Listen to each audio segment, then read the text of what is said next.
Pasamos a la segunda mesa, construcción colectiva por una atención con equidad y derecho. Fabián Tonda.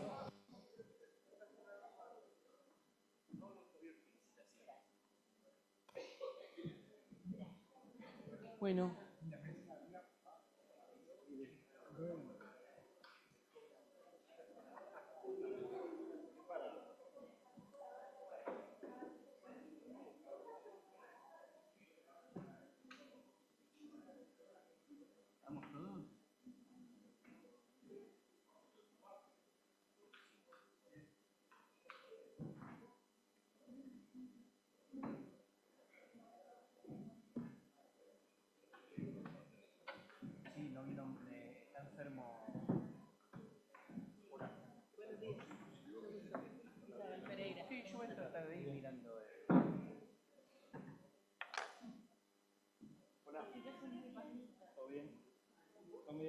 Claro, ¿tenés silla? Sí.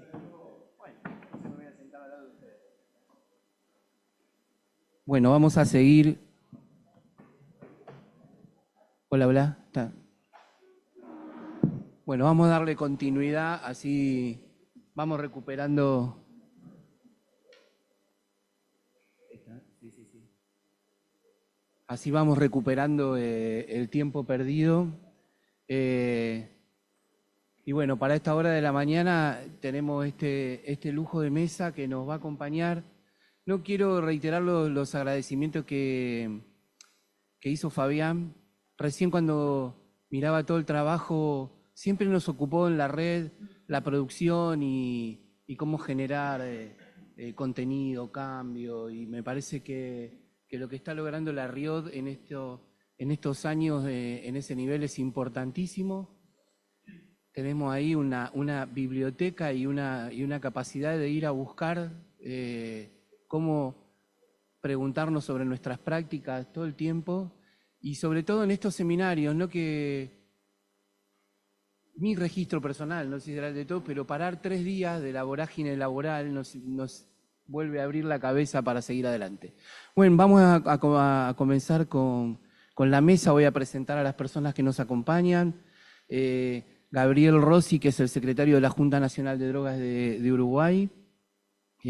Nara Araujo, directora de Prevención y Reinserción Social de la CENAD. Marie Nouyer, le pedí disculpas si lo pronunciaba mal, pero bueno, directora de Investigación y Comunicación del IDPC. Isabel Pereira Arana, de Justicia Colombia. Carolina Humada, de Youth Rise, Intercambio de Asociación Civil de la Argentina. Y Luis Jiménez, del Ministerio de Salud de Uruguay. Y desde acá mandarle un abrazo a Milton y que se recupere pronto de sus nanas. Así que bueno, Gabriel, estamos contigo. Bueno, muchas gracias. ¿Se escucha bien? Sí.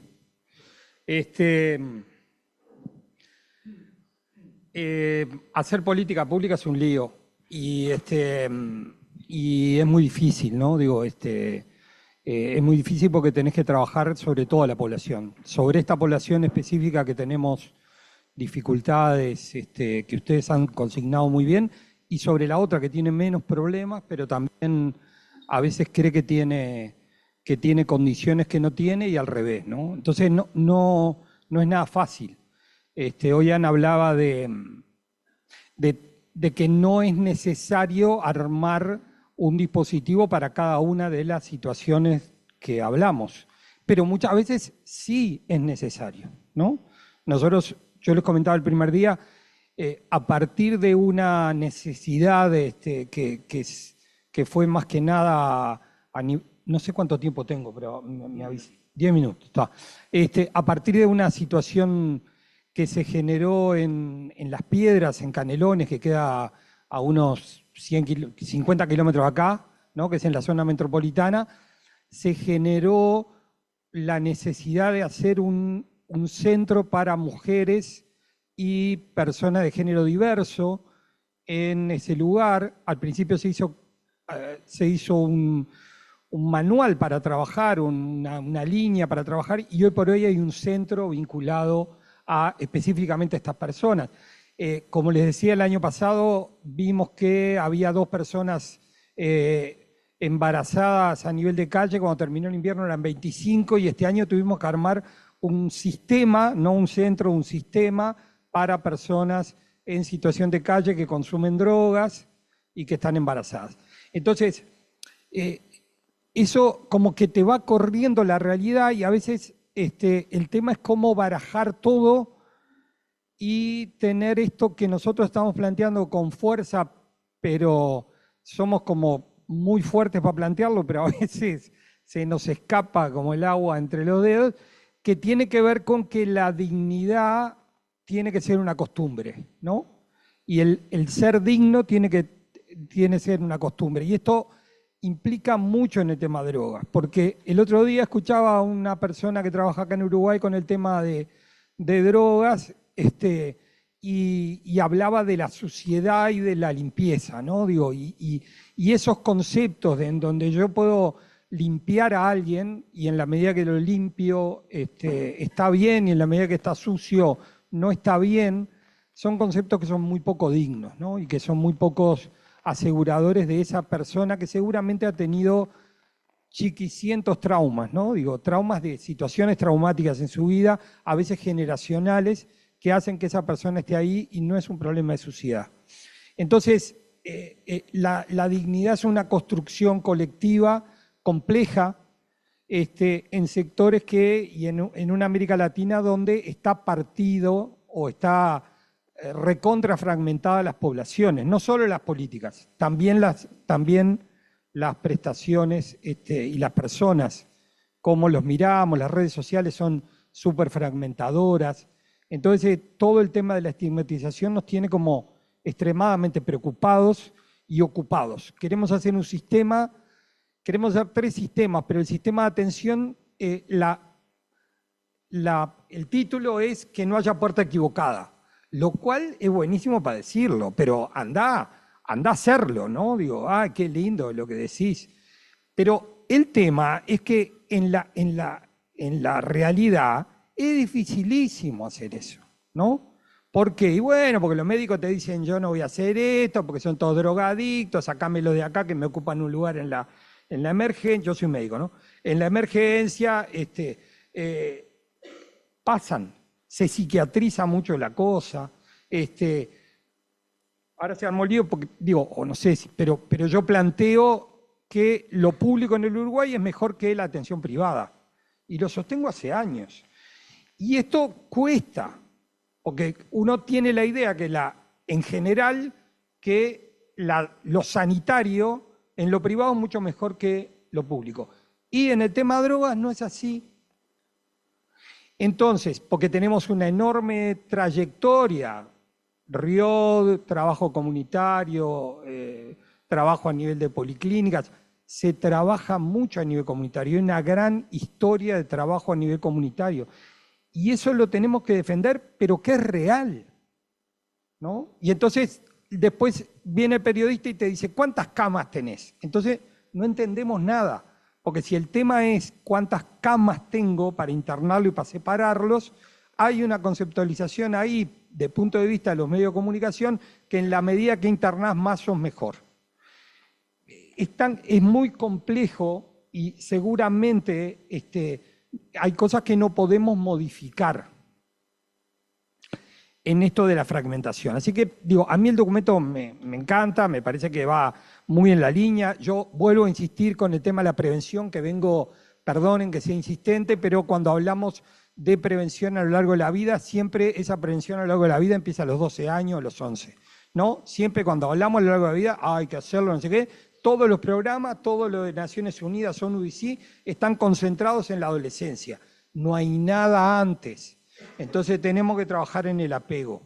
No tenemos ahora un libro que largamos de apego para fortalecer eso. Eso también es prevención en drogas. Y tenemos que empezar a ser creativos porque hay muy poca cosa de eso.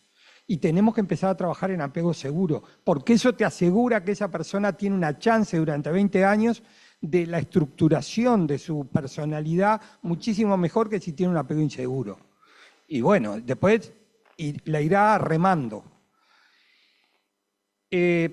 un concepto que tenemos que es el mismo, pero que se denomina distinto. Ustedes hablan de inclusión, nosotros estamos hablando de recuperación. Yo le decía recién a Agustín que capaz que el término recuperación está más vinculado a lo médico, pero siempre creo que en ese tema creo que no hay como algo ideal, ¿no? Digo, porque la inclusión es porque no estaba incluido y los que ya estaban incluidos como haces, digo, siempre hay un pero, ¿no? Digo, pero creo que vamos en esa línea de hacer un sistema nacional de prevención, que es dificilísimo, un sistema nacional de tratamiento, que estamos bastante cerca, y un sistema nacional de recuperación, que estamos muy lejos, ¿no? Una cosa antes de terminar, ¿podés poner Tengo una diapositiva nada más. Se ve un caramelo. Bueno, pero mirá, no, una cosa les cuento porque me llamó la atención cuando estaba leyendo esto, ¿no? Y el documento plantea que hay aproximadamente 400.000 personas, no sé, hay que verlo en el documento, pero es 400.000 personas que consumen drogas según datos de ONU-DC. Está 2019, ¿no? Una cosa así. Es menos que 600.000. Busqué el dato y bueno, y es un subregistro, 600.000 personas. Estos son datos 2019 que se publicaron en el 2023 y 2024, pero los datos se pueden comparar. Cuando hablamos de drogas, hablamos solo de estas, que son las ilegales. En este dato de este documento, que está buenísimo, solo hablamos de las drogas ilegales. También nosotros nos fragmentamos. ¿Por qué? Porque los organismos internacionales laburan distinto y le vas a hablar a ONU-DC de alcohol y dice, no, yo no trabajo en eso. Y le vas a hablar a la OMS del tema de droga y dice, no, a mí no me hable de eso. No, solo tabaco y alcohol. ¿Por qué se dio esta división OMS-ONU-DC? No tengo la más pálida idea. Pero lo cierto es que hay mucha plata en el mundo que se parte. Y lo cierto es que hay 8 millones de personas que se mueren por año de tabaco. Hay 2.600.000 personas que se mueren por el tema alcohol. Y 600.000, o sea, hablando del total mundial de muertes, de tabaco son 14%, de alcohol casi un 5% y del tema drogas un 1%.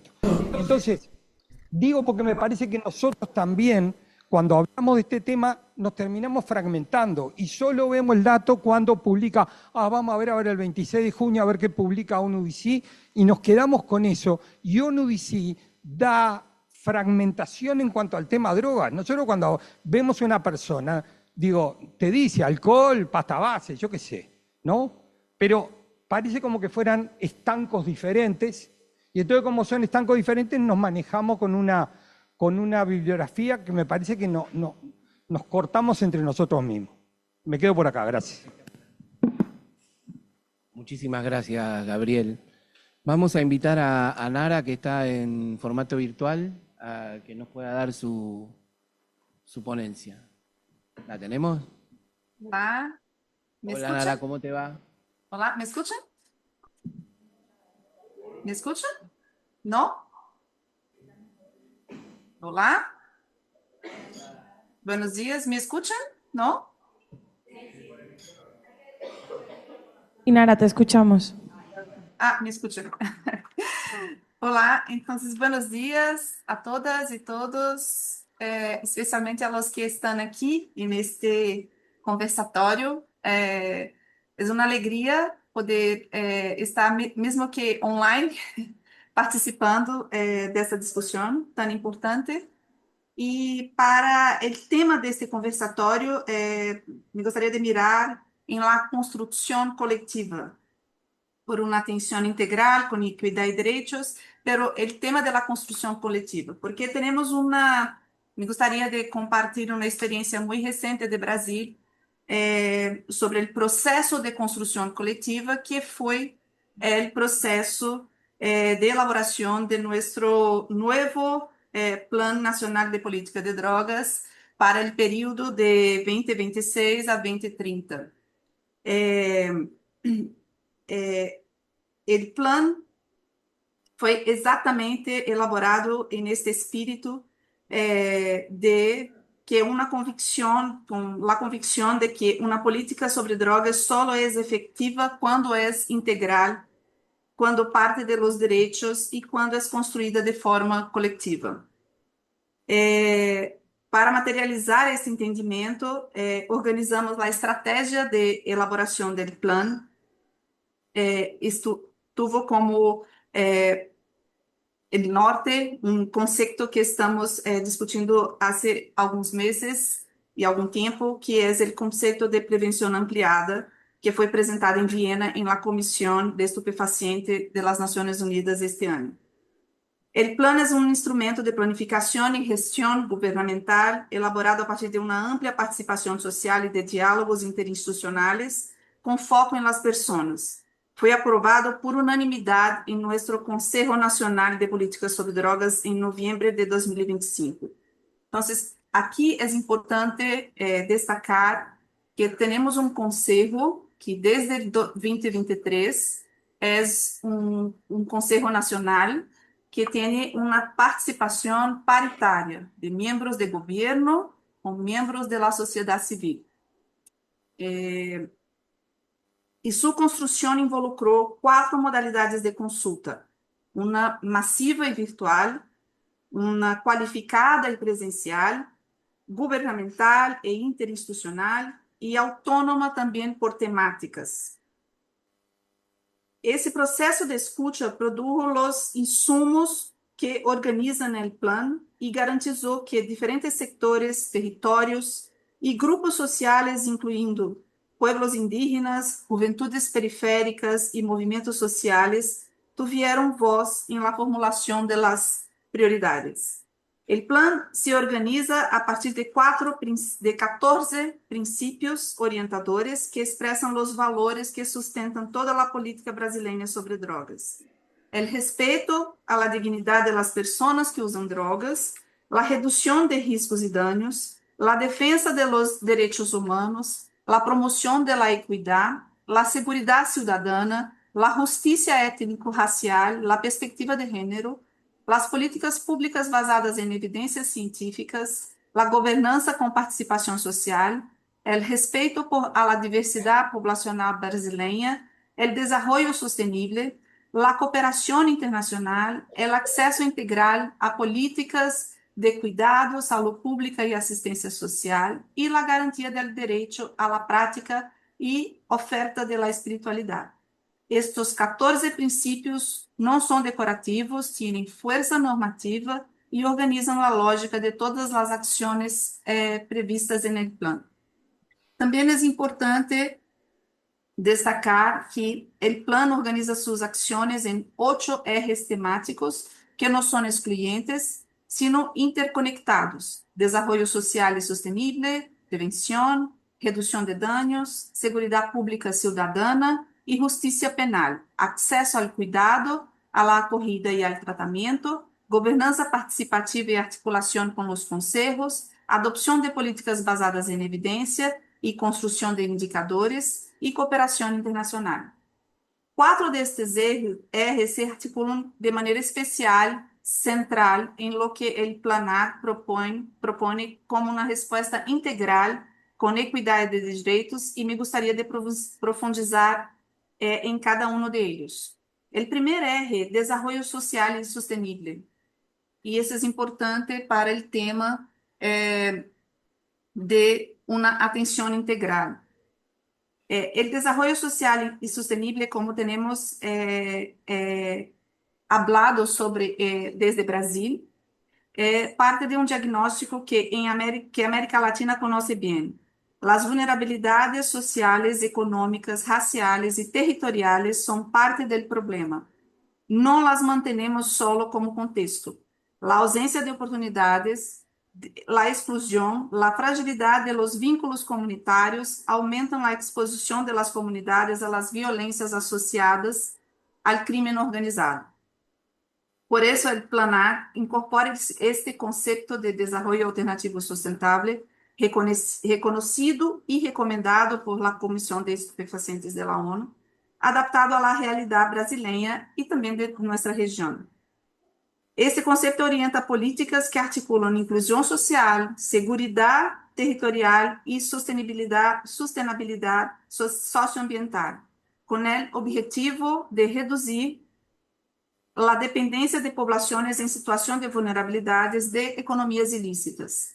En la práctica, esto significa fomentar la inclusión productiva y la generación de ingresos en territorios afectados por el mercado ilícito, fortalecer cadenas productivas comunitarias, articular compras públicas con acciones territoriales y ampliar espacios de escucha y participación cualificada.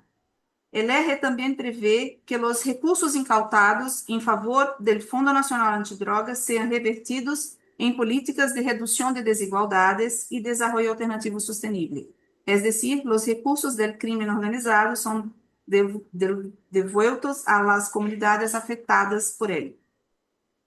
Esto se conecta con el otro eje, que es lo de la prevención, organizado desde la perspectiva de la prevención ampliada, que hablé en el inicio, un concepto que Brasil presentó formalmente en la CND de este año. Este concepto parte de un reconocimiento fundamental, técnico fundamental, de que las intervenciones exclusivamente informativas son insuficientes.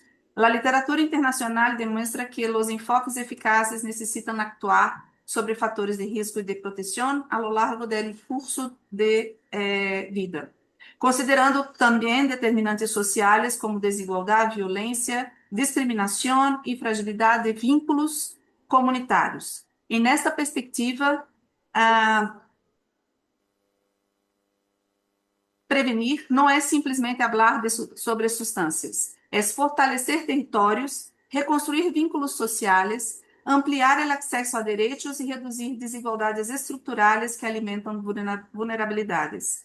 El sistema propuesto articula intervenciones universales selectivas indicadas a lo largo del curso de vida, integrando prevención del uso, redução de danos, prevenção à la violência, fortalecimento comunitário e expansão de oportunidades socioeconômicas, em diálogo direto com estándares internacionais de prevenção, como os de la ONUDC, com a Agenda 2030 e também com as diretrizes internacionais de direitos humanos e políticas sobre drogas. O terceiro R é o R de la redução de danos, que expressa uma posição clara do plano. La política sobre drogas deve partir del respeito à dignidade das pessoas. Isso significa priorizar o acesso à saúde e à justiça para populações em situação de vulnerabilidade agravada e incluir estratégias no desenho de los serviços que combinam prevenções variadas, integrales, contextualizadas, de largo prazo, basadas em evidência, guiadas por uma perspectiva de saúde pública. A redução de danos é uma estratégia que deve operar-se em todos os níveis e circuitos de atenção e promoção do acesso a direitos, centrada em las pessoas e basada em direitos, em acesso a direitos, implica em reduzir condições de exclusão social, violência e discriminação, que são fatores de risco e de vulnerabilidade. Abordar a estima de um dano social que afeta a las pessoas com necessidades relacionadas a las drogas é fundamental para a estratégia de prevenir as barreiras de acesso a las oportunidades e direitos de la vida. O quarto R que me gostaria de destacar é o de acesso ao cuidado, à acolhida e ao tratamento, que parte de la interseccionalidade como condição para a efetividade. Não basta ter serviços, é necessário que lleguem a las pessoas, que sejam humanizados e que respeitem a dignidade e eliminem barreiras de acesso. O plano fortalece a articulação entre o Sistema Único de Saúde que temos em Brasil, com o Sistema Único de Assistência Social e a rede, incluindo aqui a rede de atenção psicossocial. Prevé a capilarização e interiorização de los serviços. Tenemos que ir redondeando, que estamos más o menos en tiempo. Já estou finalizando. Em territórios, especialmente en territorios remotos e indígenas. Lo que el plan propone, en esencia, es un cambio de paradigma, pasar de una lógica fragmentada y sectorial a una arquitectura integrada, basada en evidencia y orientada por derechos y territorializada. América Latina comparte desafios históricos e sociais e territoriais muito similares com o que temos aqui em Brasília. Por isso, espaços como esses são essenciais para o intercâmbio de experiência, a construção de aprendizajes comuns e o fortalecimento de políticas sobre drogas comprometidas com os direitos humanos, as evidências e a justiça social. Então, me quedo por aqui. Gracias. Muchísimas gracias a vos. Bueno, continuamos con Isabel. Vamos a seguir el orden en el que estamos así. Va, Mari, dale. Bueno. Ok, buenos días a todas y todos. ¿Me entienden? ¿Es mejor? Tal vez voy a hacer. Buenos días a todas y todos. Primero, gracias a Riot por este documento. Me parece que es bien completo. Hay muchos elementos acá que son muy importantes. En mi intervención solamente quería destacar dos temas principales. El primero es relacionado con reformas de políticas sobre drogas, porque hemos hablado muchísimo de los impactos del sistema de represión y prohibicionista, y hemos hablado mucho también de la necesidad de asegurar acceso a servicios de salud y para reducir el estigma y la exclusión. Pero bueno, para mí y para el IDPC de manera más general, eso nos parece que no es posible sin que haya una reconfiguración de las políticas sobre drogas, ¿no? Y la descriminalización del uso y de actividades asociadas al uso de drogas me parecen absolutamente esenciales.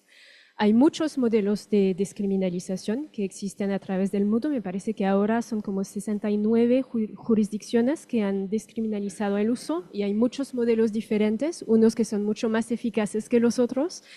Para nosotros, cuando hablamos de descriminalización, hablamos de un modelo que no perpetúa la sanción y la discriminación en contra de las políticas de los usuarios de drogas. Así que sería un modelo en el que no hay ninguna sanción en contra de las personas usuarias, sino modelos y sistemas de orientación voluntaria, siempre voluntaria, hacia servicios sociales y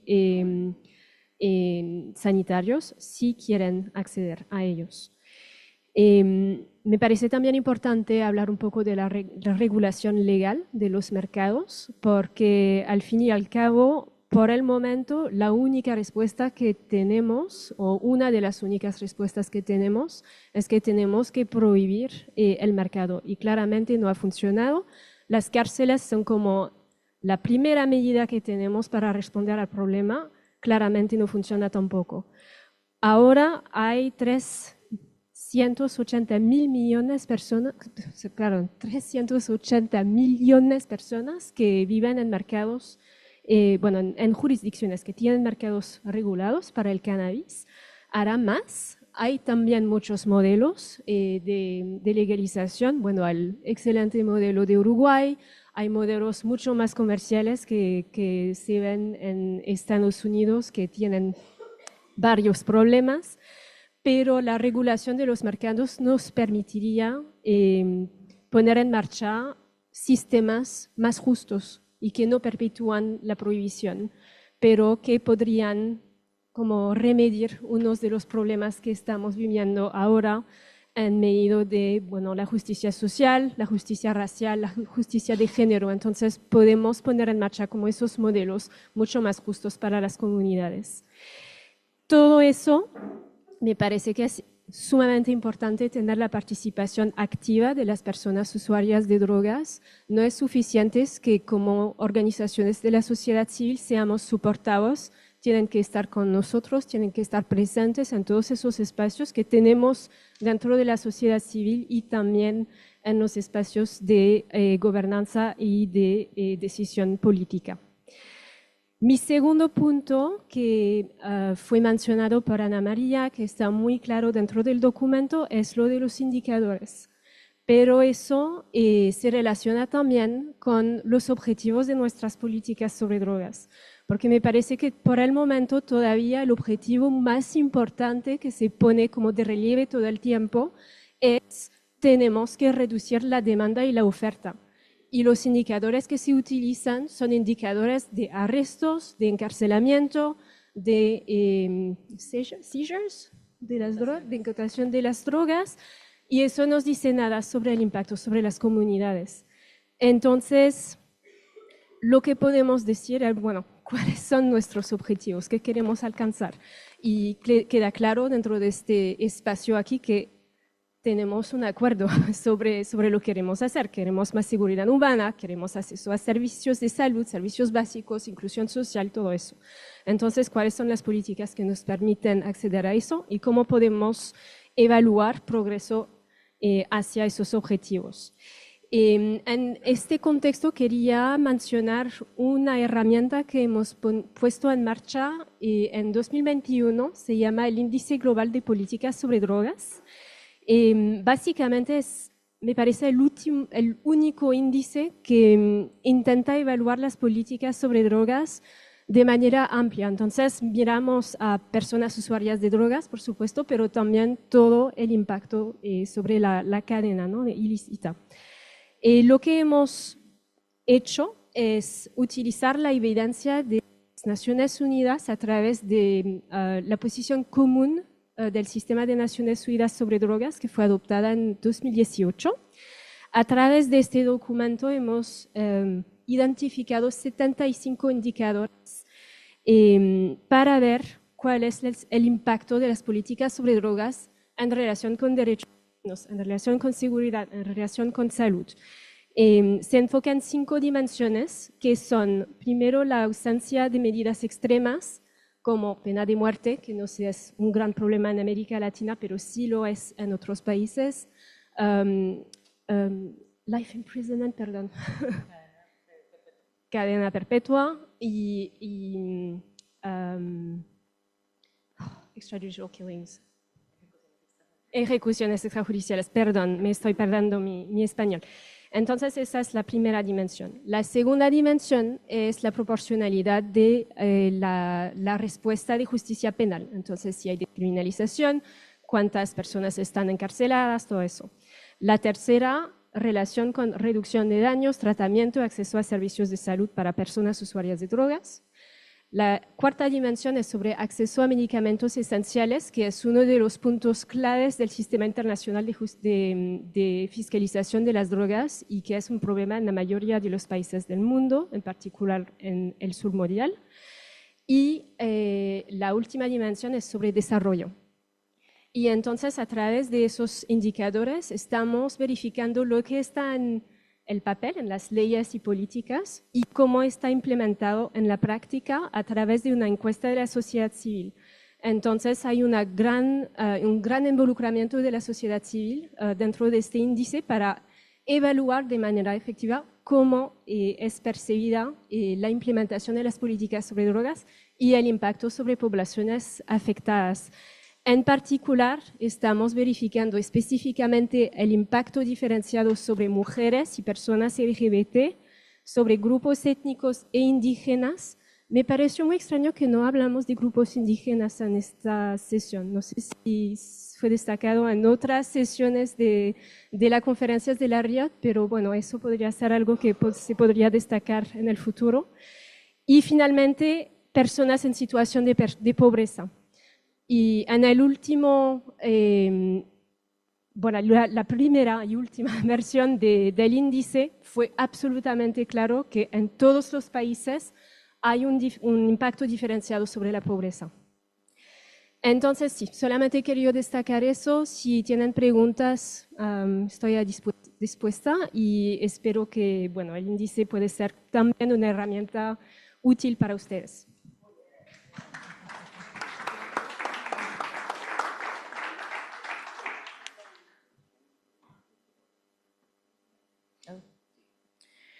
Listo, bueno, sé que la noche de anoche estuvo larga, pero intentaremos ser lo más o menos posibles. Bien, perfecto, estamos regios. Yo quería compartir sobre dos temas, dialogando un poco con el documento en función de qué de la experiencia colombiana podemos... ¿Se apagó? No. Listo. Para darle un poco de profundidad también y contraste a lo que el documento aporta. El primer punto relacionado con lo que Mari también es sobre el modelo de despenalización. Punto compartirles sobre el tema de directrices internacionales. Y me concentraré en temas de derecho porque si bien las normas no son lo que nos van a salvar ni nos van a rescatar, son las normas lo que definen la vida de la gente. Y a menos que nos dediquemos a, además de generar modelos que puedan proveer ese cuidado integral, si los marcos legales siguen alejando a la gente, si los marcos legales siguen invirtiendo en represión y no en cuidado, pues seguirán estando los mundos desconectados como están hoy. Mi invitación es a pensar que es necesario y casi que un requisito pasar por cambios normativos si el enfoque que ustedes proponen en este documento puede ser realizable. Sin cambios normativos será muy difícil, por ejemplo, conseguir los recursos necesarios para financiar. Sin cambios normativos será muy difícil que el contacto de la gente con el Estado sea solo a través de la policía. Entonces la invitación es a pensar que el cambio normativo es un requisito para poder implementar estos modelos de atención integral. ¿Qué nos enseña la experiencia de Colombia? Colombia tiene un modelo de despenalización desde 1994, pero no ha estado exento de muchísimas barreras y dificultades. Les invito a quienes quieran en algún momento leerse una sentencia muy larga, pero es una sentencia muy bella porque habla de la dignidad personal, de la autonomía personal y del libre desarrollo de la personalidad. Y lo que declaró esa sentencia es que todas las sanciones para el uso personal de drogas eran inconstitucionales porque atentaban contra esa dignidad humana, porque atentaban contra la autonomía de la persona y porque pretendían que el Estado le imponiera un modelo de vida a sus ciudadanos. Y en un Estado que se declara un Estado social de derecho, que respeta la autonomía, era contrario imponer un modelo de vida. Por lo tanto, no se podía que el Estado sancionara mediante cárcel y tratamiento forzado el uso de drogas, pues era contradictorio a ese espíritu de la Constitución. Entonces, la despenalización del uso personal de drogas en 1994, yo lo conversaba ayer con Felisa, un sueño que tengo algún día es que pudiéramos calcular cuánto ha ahorrado el Estado colombiano en estos 32 años, porque en 32 años no se ha tenido que imponer cárcel por el uso de drogas. ¿Cuánto se ha ahorrado el Estado? Ahora, que de ahí llegar a cuidado, no sabemos, ¿no? Que de ahí llegar a atención, no sabemos. Pero lo cierto es que es el modelo que tenemos y hasta la fecha se ha logrado mantener el uso personal sin sanciones penales. ¿Pero qué pasó? En el 2016 se introdujo el Código de Policía y el Código de Policía introdujo sanciones administrativas. Con esto vuelvo también sobre el documento, porque el modelo de atención integral también depende de nuevo de cómo es la relación de las personas con el Estado. En el caso de Colombia, si una persona tiene en su bolsillo una dosis, inclusive si es la dosis personal, en este momento se le puede imponer una multa que es de alrededor de $200. Entonces, claro, ya no está la sanción penal en teoría, o sea, la sanción de cárcel, pero está esa sanción administrativa y es el único contacto que tiene ese ciudadano con el Estado, no el contacto con ningún tipo de redes de apoyo, cuidado, etcétera. ¿Qué tenemos de información de cómo se han aplicado estas normas? Tenemos cifras de un análisis que se hizo entre 2017 y 2022, se aplicaron 1.100.000 multas. El tamaño promedio era de 1.8 gramos, que es menor al tamaño permitido de la dosis mínima. En Colombia tenemos un sistema de umbrales que admite la dosis personal por unas cantidades máximas. Y en el caso de cannabis, la dosis máxima es 20 gramos, lo que puede llevar la persona. O sea, si se estaba incautando 1.8, era tremendamente inferior a la dosis que está legalmente permitida y protegida por la Constitución. El 99% de las incautaciones de cannabis eran por menos de esa dosis mínima, o sea, la policía se está dedicando a incautar una figura que está protegida constitucionalmente, un derecho que ya está protegido desde 1994, y el 71% de las sanciones se aplicaron a personas entre 16 y 30 años. Personas que, como lo hemos mencionado en estos días, personas jóvenes. ¿Cuánto cuesta? No sabemos. O sea, ¿cuánto cuesta que estén todos estos policías en la calle todo el tiempo revisando a chicos en los parques, revisando quién tiene un poquito en su bolsillo, revisando qué? Y ahí hay todo un debate sobre el tema de posesión, porque la posesión simple no genera ninguna afectación. Es como si tú vas con tu morral con una botella de vino, eso no le está afectando a nadie, es tu dosis personal que tú estás cargando en tu maleta. Entonces es bastante ilógico lo que está ocurriendo. Luego vino un siguiente momento en el que, aparte de las sanciones administrativas del Código de Policía, se introdujeron regulaciones a nivel municipal, o sea, a nivel de ciudades, sobre restricciones de uso en espacio público. Porque un poco, como decía Ana María esta mañana, se reflejan otros conflictos sociales que se demonizan a través de las drogas. No hay espacio público en Colombia para nadie. Entonces todo el mundo está peleando por un poquitico de parque, por un poquitico de espacio, por un pedacitico de lo poco que hay. Entonces están las familias con los niños, luego están los jóvenes que tampoco tienen su espacio privado para consumir y se vuelve el espacio público ese espacio de disputa. Y se vuelve entonces el Código de Policía la herramienta a través de la cual se sanciona a ciertas personas para no poder ocupar el espacio público, para salir del espacio público. Entonces hay sanciones adicionales por la posesión o uso en espacio público. Todo esto es para decirles que si bien en Colombia tenemos este modelo de despenalización que sigue vigente hasta el momento, la introducción del Código de Policía y de estas sanciones administrativas pues nos está alejando muchísimo de poder, primero, realmente tener un modelo de despenalización. Es como si tuviéramos un falso modelo de despenalización en este momento.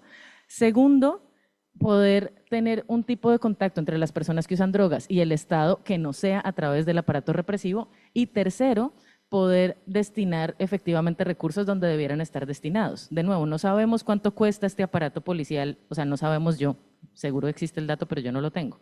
Y habría que analizarlo para poder, por ejemplo, empezar a pensar cómo se pueden reorientar recursos.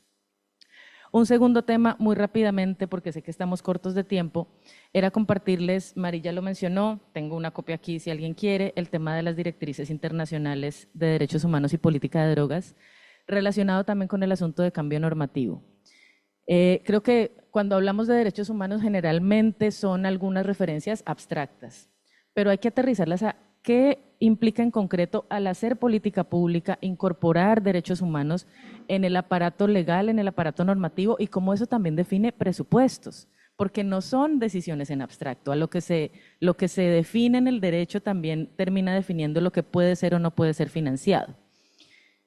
No sobra recordar que las obligaciones de derechos humanos tienen dos componentes, una obligación negativa y una obligación positiva.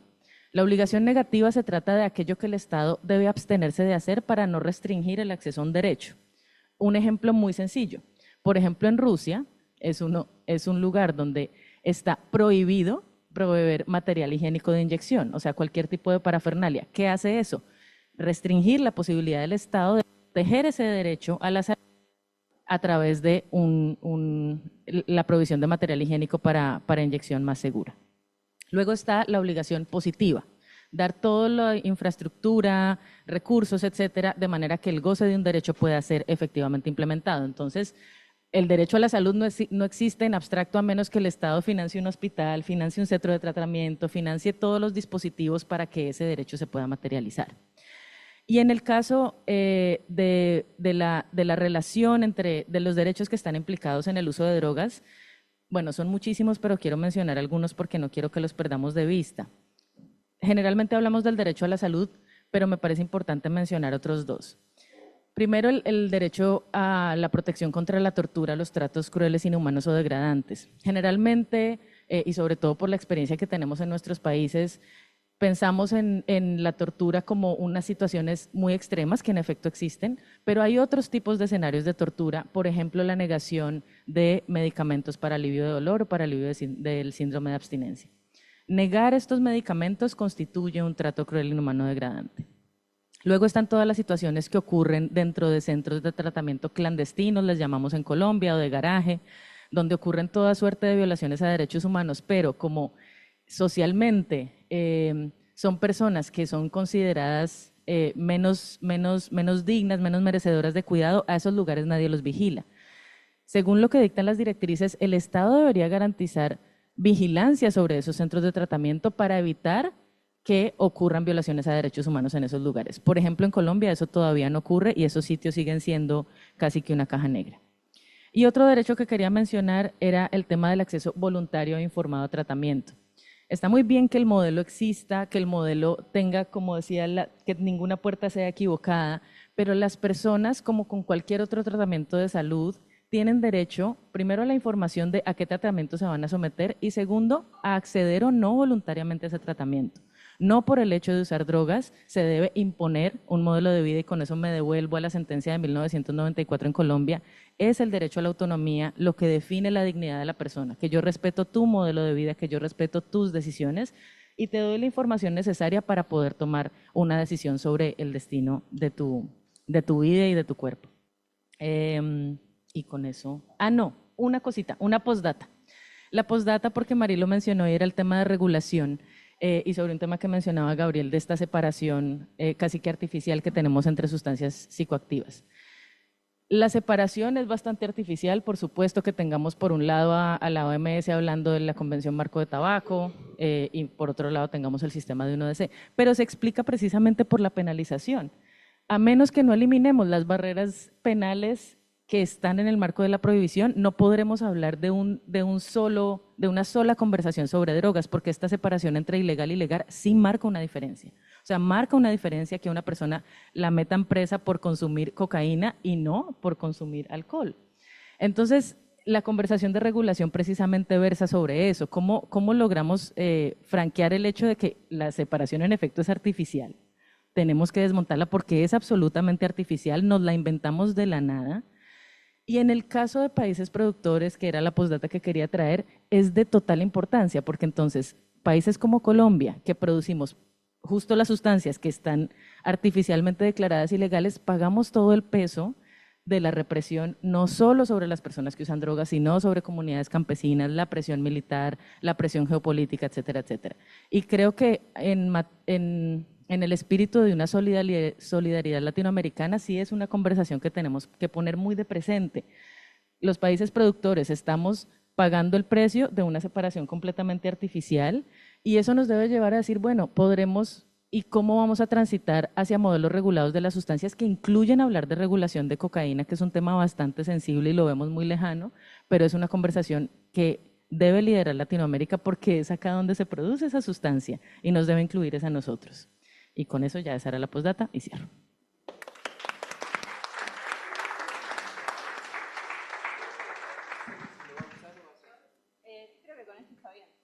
Sí, sí. Bueno, muchas gracias a Riot por el espacio. Qué honor hablar después de semejantes mujeres, con perdón a todos los varones.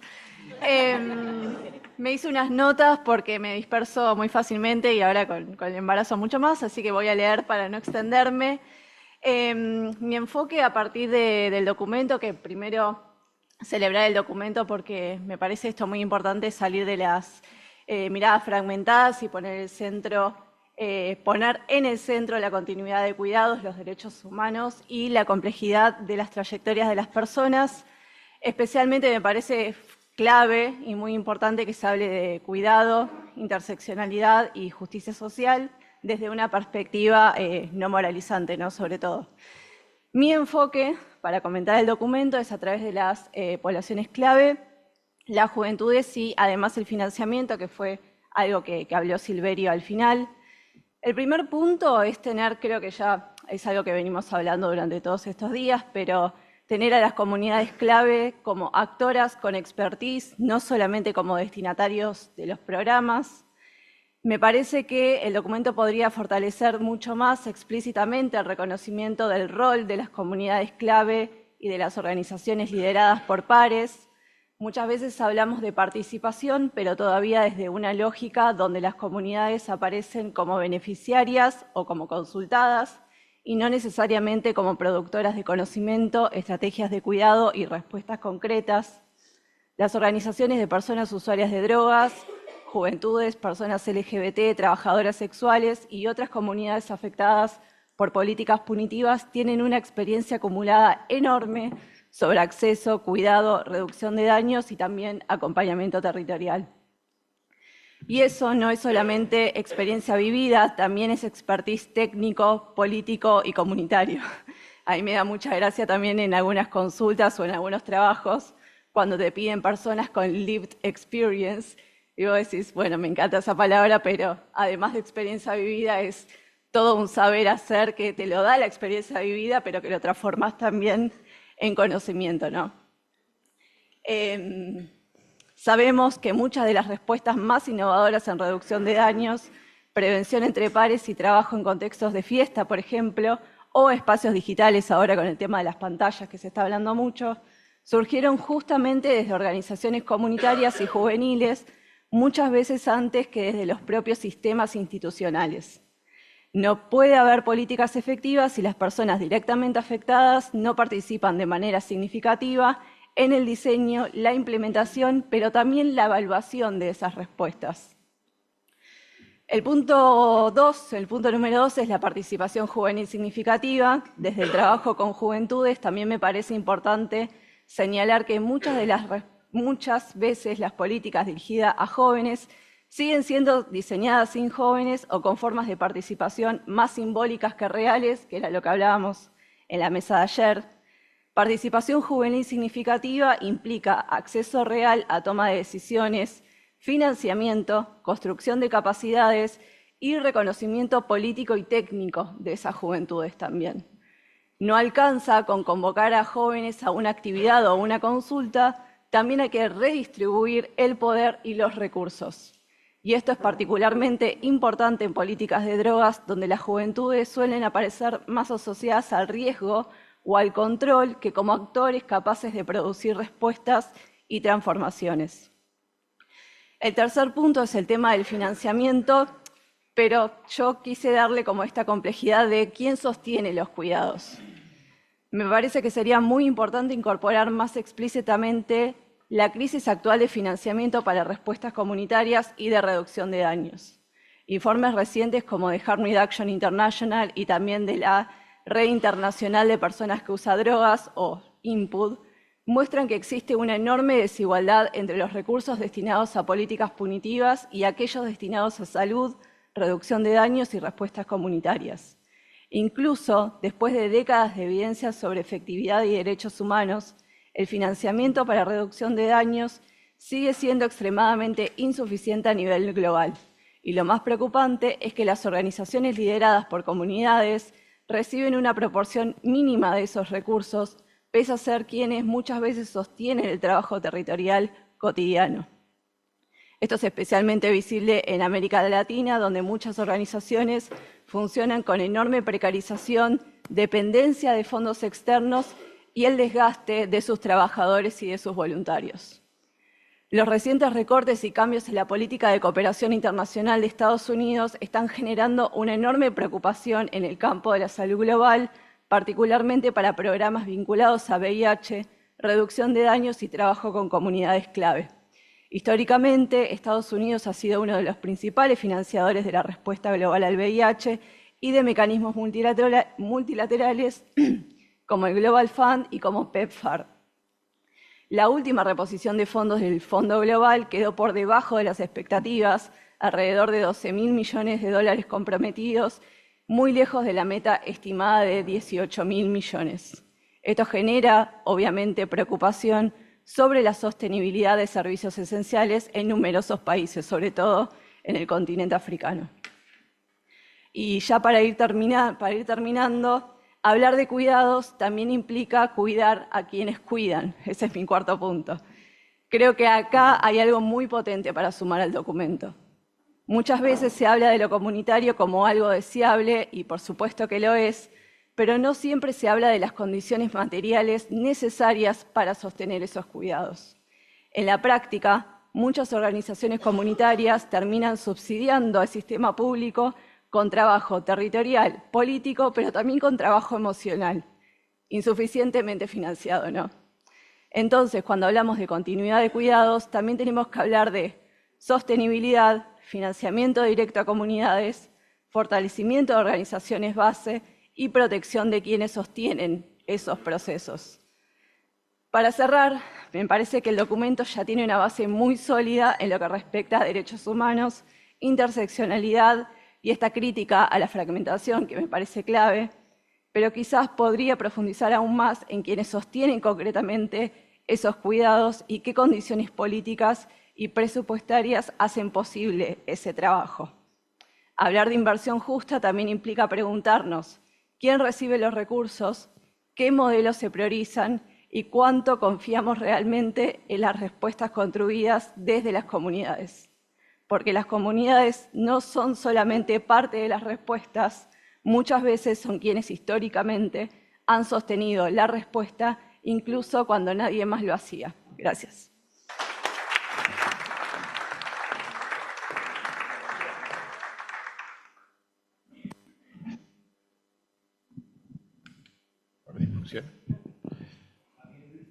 Creo que sí. A ver. Antes que nada, bueno, muchas gracias por la invitación y una pregunta metodológica. ¿Vamos a tener esta ronda, después tenemos ronda de preguntas o hay ronda de preguntas que están previstas? La mesa comprometida con el tiempo, así que nos deja tiempo para... Está, perfecto. Porque había algunas cosas que yo me había dividido pensando en algunas preguntas que podían surgir. Si no fuera así, las incorporo acá.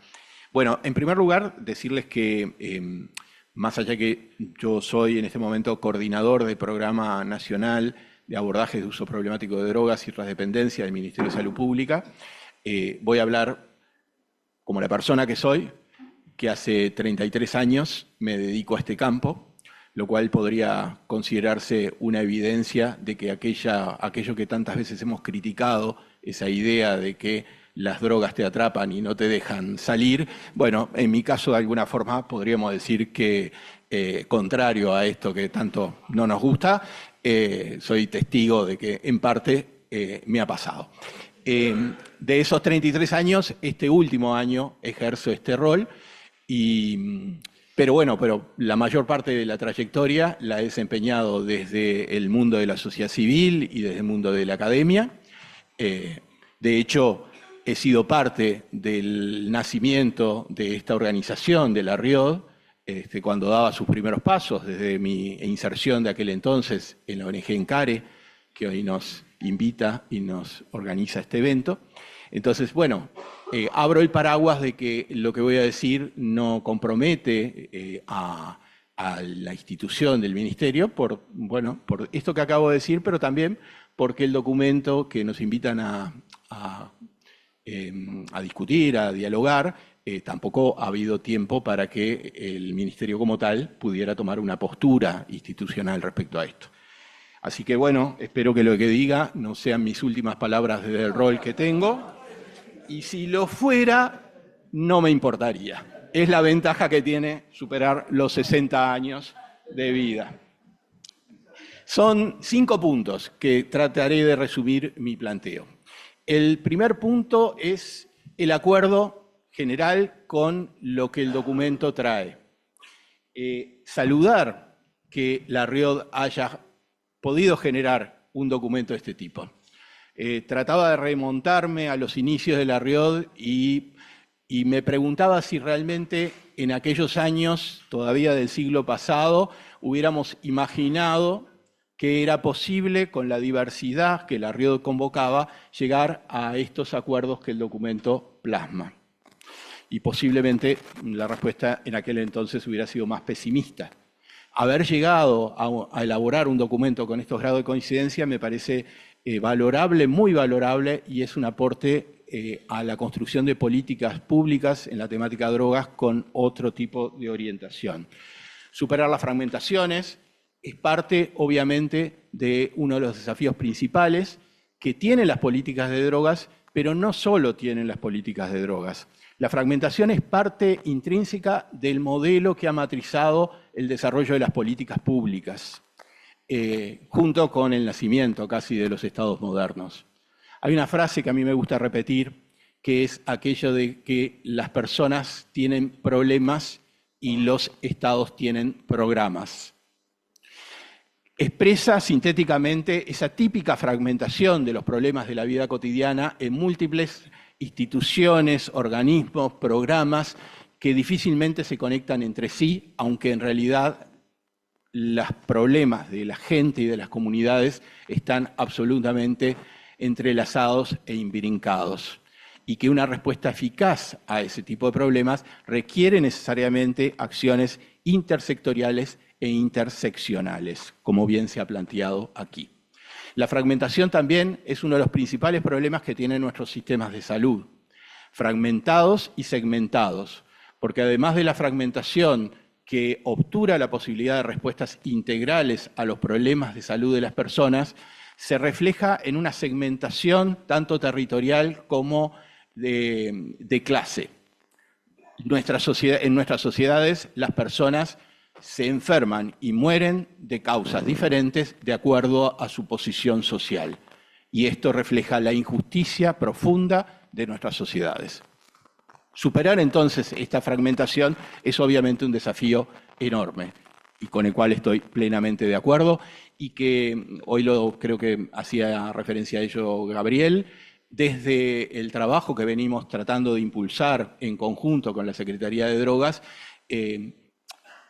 hablamos también de atención, de un sistema de atención integral en drogas, buscando aunar en la interinstitucionalidad acuerdos mínimos de trabajo que permitan esa integralidad a la que apostamos, a la que nos mandatan inclusive los marcos legales que tenemos en el país, pero que todavía deja de ser todavía falta mucho para que sea una realidad.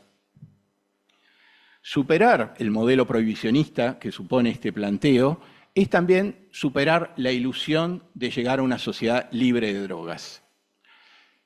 Para pensar, como bien también se ha dicho aquí, en una sociedad donde las drogas han estado y seguirán estando presentes, pero lo que podemos tratar de aspirar es que haya un vínculo responsable, si se quiere, cuidadoso con las sustancias. Acá es donde la experiencia de Uruguay me parece que es especialmente interesante y ya la anticipo por si no nos da el tiempo después en las preguntas, ¿no? Uruguay ha iniciado desde hace años un proceso de regulación estatal de cannabis que es un proceso único en el mundo. No porque otros países no hayan avanzado en políticas descriminalizadoras, sino porque Uruguay lo ha hecho con un modelo de regulación pública que controla todo el proceso desde la producción hasta el expendio. Y esto genera una suerte de experimento natural que va generando datos, información. Les recomiendo que puedan acceder al último informe del Instituto del IRCA, el instituto que regula el cannabis en Uruguay. Es un informe que está accesible por la web, es de marzo de este año, un segundo informe evaluativo, donde es particularmente ilustrativo para mostrar cómo a partir de esta cantidad de información que se empieza a generar, el debate sobre el prohibicionismo adquiere un nuevo carácter, a mi juicio, que es el dejar de pensar simplemente esto en términos de las consabidas opiniones o confrontación de posiciones, para empezar a pensarlo en relación a las evidencias. Y lo que la experiencia en Uruguay está mostrando es que muchos de los planteos que incluso podíamos tener razonablemente algunos sobre posibles o eventuales consecuencias de riesgo que podían tener las medidas, no se están verificando. En particular, no hay evidencia alguna de que la regulación del cannabis en Uruguay, bajo el modelo que se ha implantado en Uruguay, haya tenido algún efecto negativo sobre la salud pública de la población. Esto me parece que se puede desagregar con una serie de indicadores, pero es un dato fuerte. Segundo aspecto, a destacar, el rol propositivo de las organizaciones de la sociedad civil agrupadas en la RIOD. Valorar este aspecto porque, como también he escuchado en estos días, ha habido una tendencia, a mi juicio, negativa de transformar las organizaciones no gubernamentales en una suerte de organizaciones paraestatales, ejecutoras de políticas que otros diseñan, brazos o piernas del Estado para llegar donde el Estado aparentemente no puede llegar. Digamos, admitiendo por otra parte, a muy bajo costo o a menor costo. Esto debilita el sentido original que tenía la organización de la sociedad civil, que a mi juicio nunca fue solamente o meramente el de implementar políticas, sino el de ser capaz de interpretar los fenómenos sociales, aportar al diseño de mejores prácticas y a su evaluación. Este documento se ubica en otro lugar, no se ubica solo en ofrecerse como mano de obra para la implementación de políticas. Se ubica en el lugar de proponer, desde la experiencia, una nueva forma de pensar las políticas en drogas y saludo que ello sea así. Pero creo que también requiere que haya un nivel de autocrítica desde la sociedad civil respecto a esta deriva en la que hemos caído. Como ven, se me escapó el plural que tiene que ver, me involucré desde ese lugar que me siento todavía como parte de la sociedad civil, ¿no? En que, en la medida que nuestra sobrevivencia como organizaciones depende cada vez más de los recursos del Estado, eso creo que muchas veces nos ha limitado en nuestra capacidad autónoma para movernos más allá de lo que los Estados determinan como deseable o como políticas que definen, ¿no? Tercero, el desafío de pensar nuestras prácticas. Por ahí el documento se hace una pregunta que no termina de responder, aunque da algunas pistas posibles de respuesta, ¿no? En un momento el documento dice, ¿por qué en el ámbito de las drogas hemos aceptado durante tanto tiempo una visión tan limitada, basada en la prohibición y la moralidad, en lugar de una prevención razonable y efectiva? ¿Por qué? Hace 20 años, en un seminario también de La Riod y también en Montevideo, Víctor Giorgi, entonces decano de la Facultad de Psicología, proponía un concepto que creo que sigue vigente. Las políticas públicas siempre contienen una cierta subjetividad y al mismo tiempo contribuyen a construirla. El prohibicionismo no es solamente un conjunto de tratados, de normas, de directivas, orientaciones e instituciones. El prohibicionismo es también una forma de subjetividad, un modelo cultural, ideológico, de entender nuestra relación con las sustancias, pero también nuestra relación con la vida. Y este modelo, mal que nos pese, también nos sigue atravesando.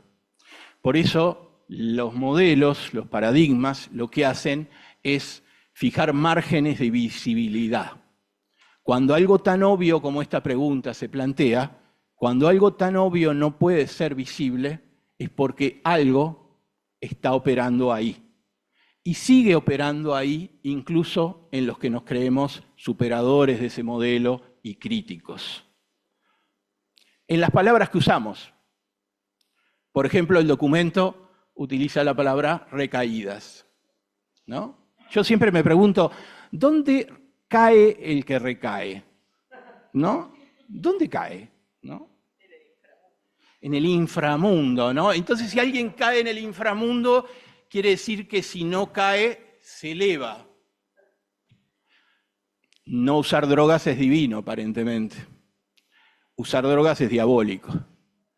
Quírase o no, en este concepto tan frecuente y muy usado en el ámbito biomédico, se nos cuela la visión moralista del modelo prohibicionista.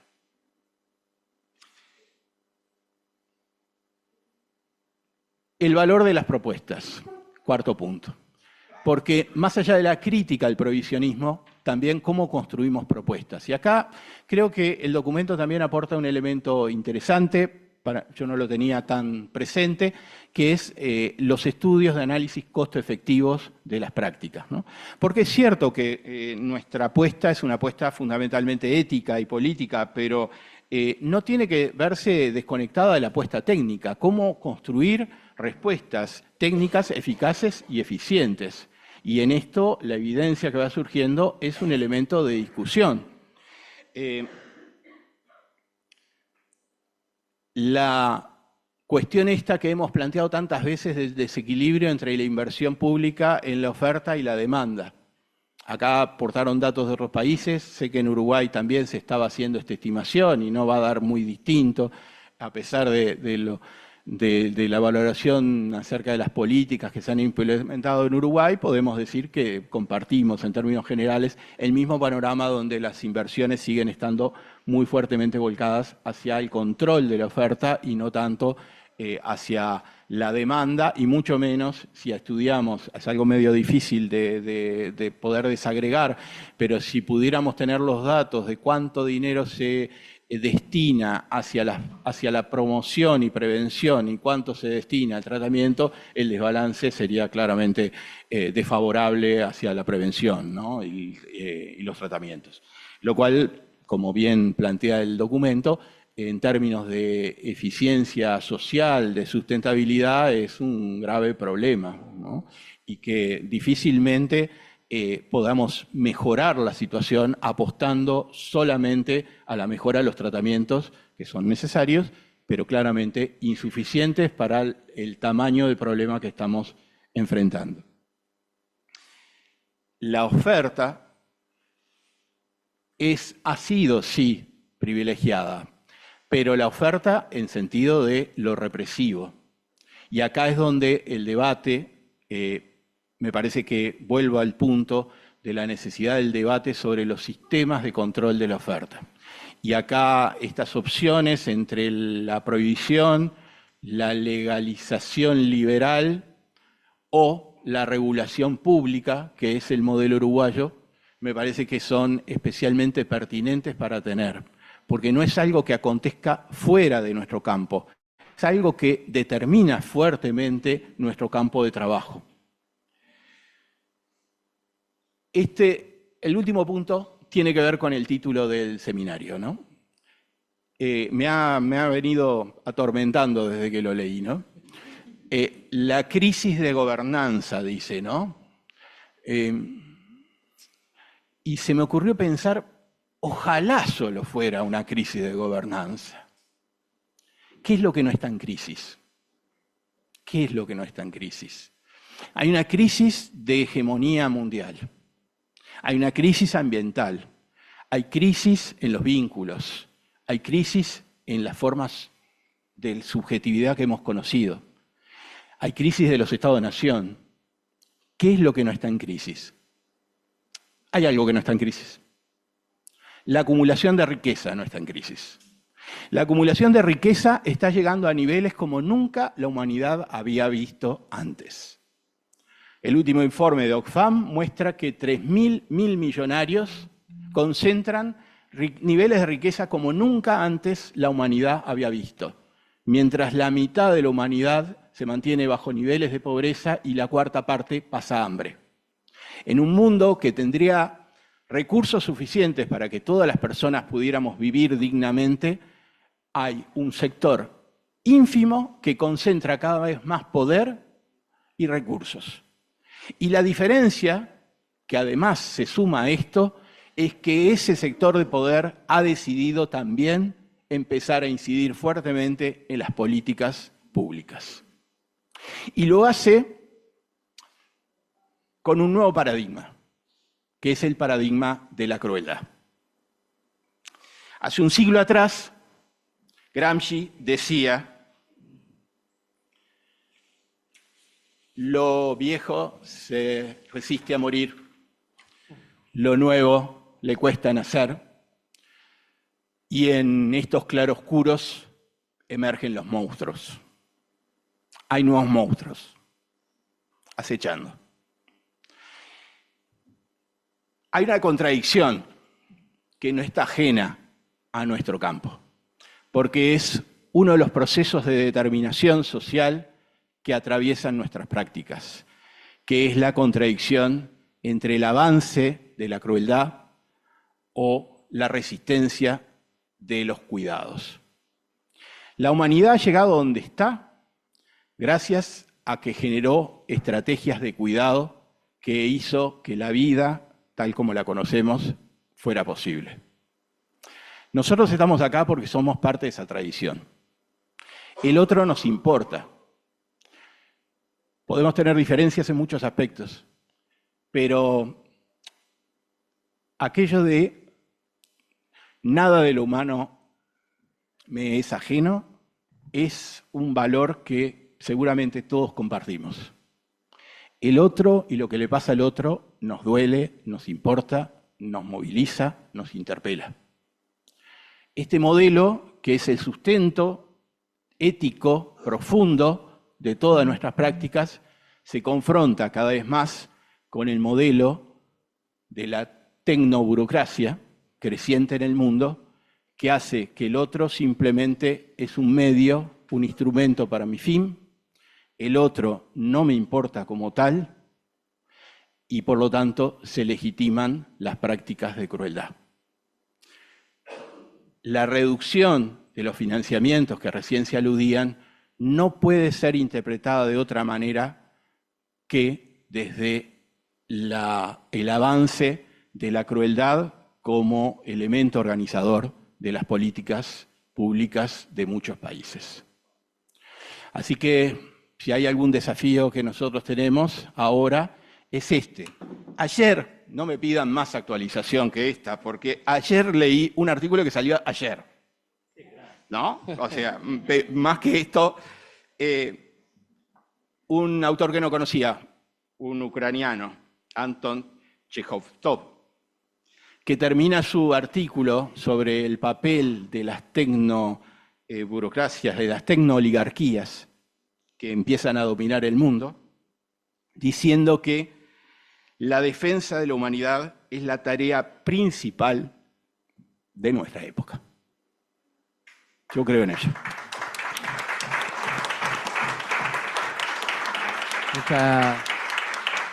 Muchas gracias, Luis. Un poco ayer, cuando estaba en la mesa que me tocaba, decía que nos convoca, gracias por responderme.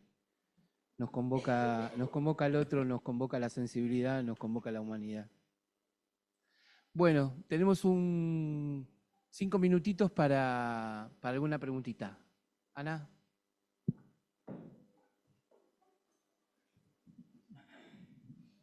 Bueno, un poco, primero que nada agradecerles. Ha sido la frutilla de la torta de este seminario, sin ninguna duda, esta mesa espectacular. Muchas gracias a todos y a todas. Desde el documento, yo en el apuro, cuando me empezaron a mostrar que se me pasaba la hora, omití, pero sí hemos compartido después cuando lo trajo Nara y luego lo traían ustedes también, básicamente Carolina, el tema de la participación. Nosotros creemos profundamente en la necesidad de la implicación de todos los actores, todos, ¿no?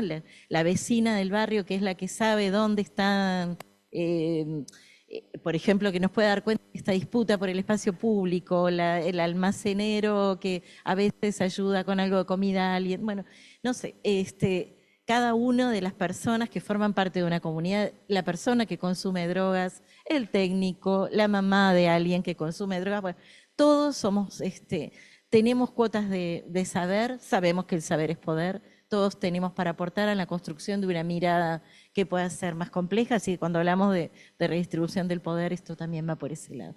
Retomar algo que trajo Luis y que hablamos ayer, como en esto del saber de todos, sin embargo, las políticas lo desconocen muchas veces y la invitación esto no estoy hablando de Uruguay, estoy hablando en términos generales, incluyendo Uruguay, pero lo que nos pasa a todos en todos los países, es esto que traía Victoria ayer también, de las ONGs como planilla de trabajo del Estado, ¿no? El Estado necesita una dupla que vaya a trabajar en tal territorio, una dupla técnica, entonces, a ver, ONG, aportame duplas técnicas y ponelas en tu planilla, hacete cargo de las leyes sociales, etcétera. Pero todo lo que es tanto el trabajo de los técnicos de sociedad civil organizada, como también todo el aporte de voluntariado, de todos estos otros saberes, muchas veces no es escuchado, sino que las políticas se diseñan en otro lado y bueno, el que quiera subirse y compartir la ejecución, vamos arriba, ¿no? Un poco como decimos acá en Uruguay. Entonces, bueno, hay millones de cosas que me gustaría seguir hablando, pero y solamente agregar en relación a lo que decía Luis, Rita Segato hablaba de la pedagogía de la crueldad y ha incorporado ahora una nueva mirada que dice, estamos en tiempos de la dueñidad, donde hay algunos, esta tecnoburocracia, que sienten que son los dueños de todo y por lo tanto los demás somos simplemente su propiedad.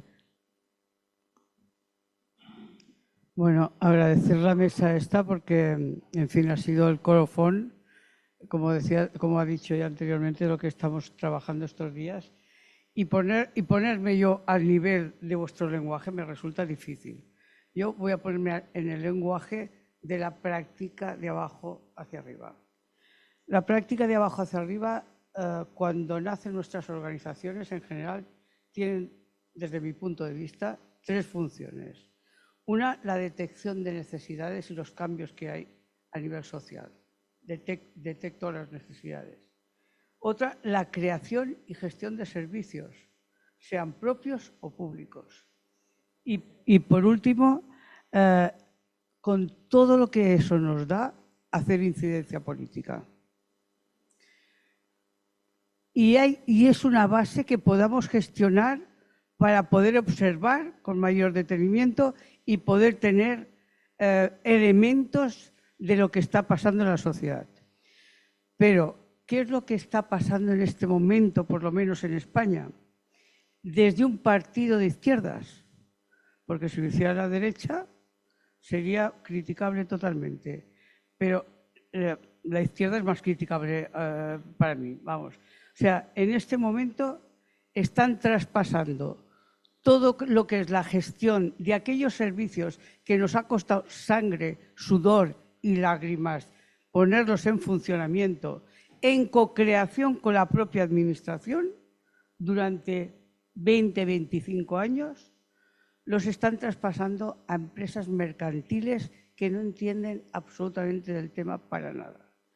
Y yo digo, ¿por qué es? Pues nada más se me ocurre una idea. Es porque nosotros tenemos la incidencia política y la crítica social a través de todo el bagaje. Y nos están eliminando. En este momento nos están exterminando. ¿Qué hemos hecho algunas organizaciones? Porque lo veíamos venir. Es trabajar en diferentes temas y en diferentes territorios. Porque si la dependencia es de un solo organismo, lo tienes crudo. Hoy estás y mañana desapareces. Y yo digo, ¿cómo mantener el tejido asociativo? Porque es una función vital para hacer en defensa de la humanidad y de la situación que tenemos y que las tecno-oligarquías estas no nos coman, que nos están comiendo. ¿Cómo lo podemos hacer? Porque realmente somos hormiguitas dentro de un movimiento impresionante. O sea, no hay diálogo político, no hay diálogo. Todas las plataformas donde las administraciones habíamos compartido y habíamos co-creado, como os he dicho antes, están desapareciendo también.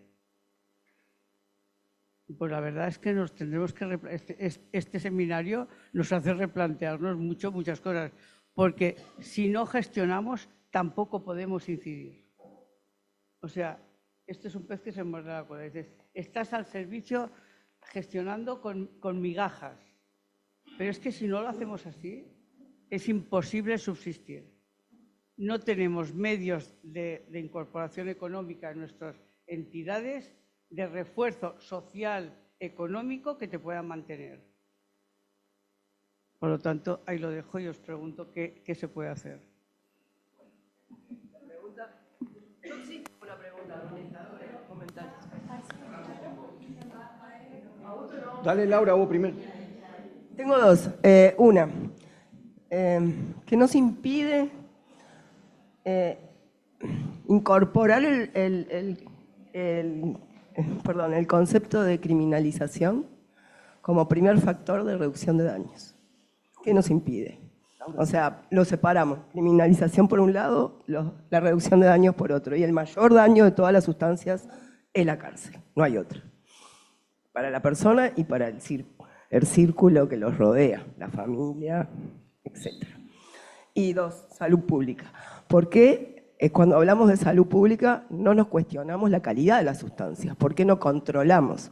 Tenemos a Imaginario 9, aquí por lo menos en Uruguay, haciendo un esfuerzo imposible, analizando 200 sustancias por año, o sea, 200 análisis por año, porque siempre se nos ha negado, no analizamos sustancias ilegales, o sea, bárbaro.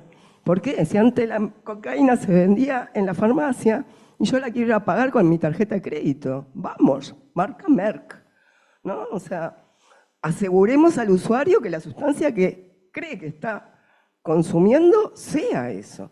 Sobre todo ahora, porque antes, como decía el hijo de Pablo Escobar en la última entrevista, mi papá me puso 10 drogas arriba de la mesa. Ahora, si vamos a hablar con los chicos de droga, tenemos que poner 70, ¿verdad?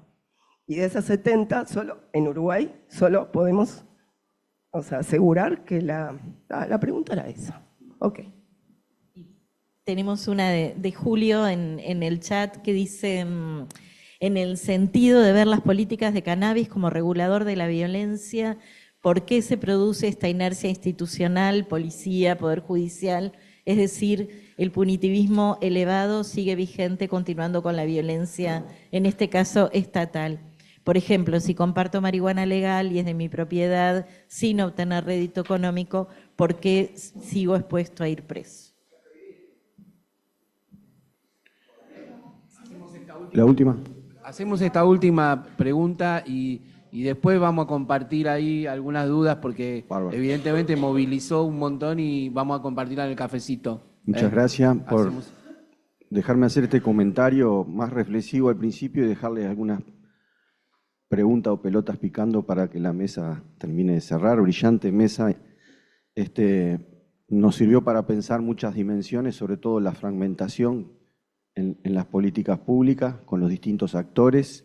Y quiero hacer la reflexión de que hemos sido y seguimos siendo actores en diferentes lados, no de un mostrador, sino de distintos movimientos de trabajo que al principio nos encontró en general en sociedad civil, pero después algo que no se convierta en lo mal llamado puerta giratoria, que sigamos cuidándonos de que cuando ocupamos un lugar, por eso le decía a Luis, que compartimos el Ministerio de Salud hoy, tratando de ir hacia los objetivos de mejorar esa fragmentación que existe hoy en la respuesta, pero que pensemos ahora que si hubo conceptos operativos que nos llevaron hasta acá, los sigamos manteniendo con fuerza en esta crisis que tenemos hoy. Yo diría que es un declive más que una crisis, porque las crisis son cortas y rápidas.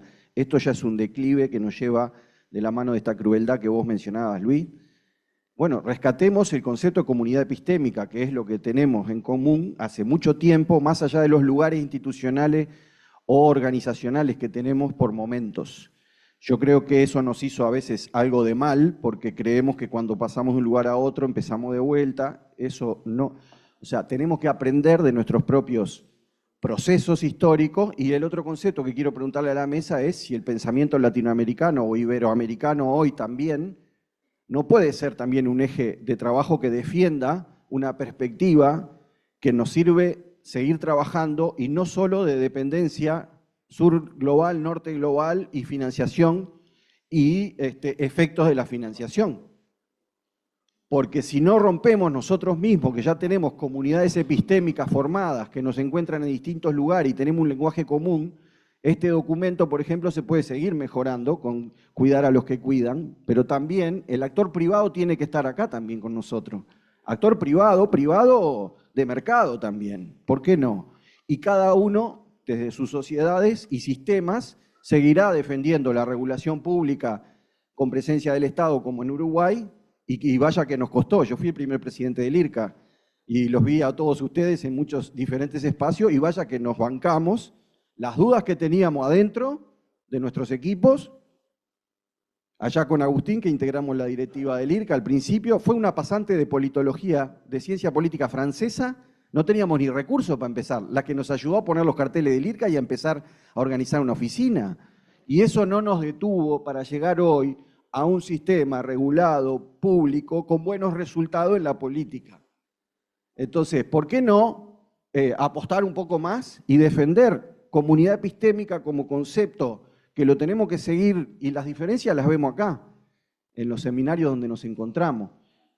Pero no quedar presos. Yo siento que estamos presos en este momento como en una encrucijada de que la dependencia del financiamiento, el tema del freno a la comisión de expertos, que me pareció crear una comisión de expertos, la calentura de Milton Romani ya creo que se le pasó, pero digo, sin objetivo, si iba a ser o no impacto real en la comisión de estupefacientes. Entonces, lo que dice Luis, se sigue pensando dentro del paradigma y nosotros mismos seguimos pensando dentro de un paradigma prohibicionista. Entonces, nada, que darnos ánimo para más allá de los lugares en los que estamos, ¿por qué no? También pensamiento latinoamericano y comunidad epistémica. Muchas gracias. Bueno, cerramos y tenemos que achicar el espacio del break, así que en 5 minutitos nos convocamos a la sala nuevamente.